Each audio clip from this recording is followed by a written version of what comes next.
Joke ఏంటంటే ఇందులో beneficiary ఎవరు? విజయరెడ్డి అల్లుడు. ఆ విక్రాంత్ రెడ్డి ఏం బెనిఫిట్ కాల అధికారికంగా అయితే. కేవీ రావు లూజర్. లాభపడింది ఎవరు? అరవింద్. మధ్యలో ఆ డీల్ మొన్న రివర్స్ చేసుకున్నారు. పోర్ట్లో వాటాలేమో కేవీ రావుకి ఇచ్చేసేటట్టు, సెజ్లో వాటాలేమో అరవిందోకి ఇచ్చేసేటట్టు. ఈ డీల్ కుదిరిందని మొన్నే రాశారు కదా, ఈనాడు జ్యోతి రాసినాయి కదా.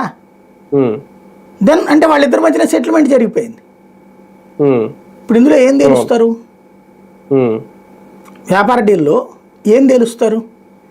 అతను మోసం చేశాడని చెప్పారు, ఇతను చెప్పాడు విక్రాంత్ రెడ్డి అని చెప్పేసి. తద్వారా ఇటు నాకేం సంబంధం, ఆ డీల్ అంతా ఆయనే చేశాడన్న విషయం చెప్పుకొచ్చాడు. బేసిక్ అంటే విజయసాయి రెడ్డి గారికి తెలియకుండానే ఆయన పక్క నుండి విక్రాంత్ రెడ్డి సీపోర్ట్ కు సంబంధించిన వాటాలు బదిలీ చేసేశారు అనేది ఈయన చెప్తున్నది. నాకు ఇందులో ఒక అసహనం కనబడుతుందండి. బేసిక్గా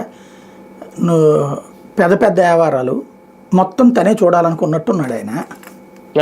వీళ్ళు చూడనిచ్చినట్లేరు, కొన్ని మధ్యలో వేరే వాళ్ళకి కూడా అప్పచెప్పినట్టున్నారు. అది నచ్చినట్లేదు. ఆయన అసంతృప్తిలో 3.5 ఏళ్ల నుంచి నన్ను అవమానించారు అన్న దానికి కారణం అది కూడా అయి ఉండొచ్చు. మొత్తం తనే డీల్స్ అన్ని ఇప్పుడు జగన్కి సంబంధించిన వ్యాపార లావాదేవీలన్నీ విజయసాయి రెడ్డి గారు చూసింది, అందుకే కదా ఏటుగా పెట్టింది. అందులో జగన్ సంస్థల పెట్టుబడులు కథ అంతా కూడా.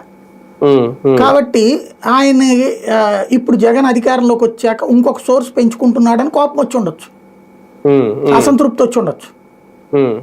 అంతకుముందు అధికారంలో అప్పుడు వాళ్ళ నాన్న అధికారంలో ఉన్నప్పుడు నేనే ఆయన మొత్తం సెటరేట్ చేస్తే ఇవాళ నన్ను అవాయిడ్ చేస్తున్నాడు.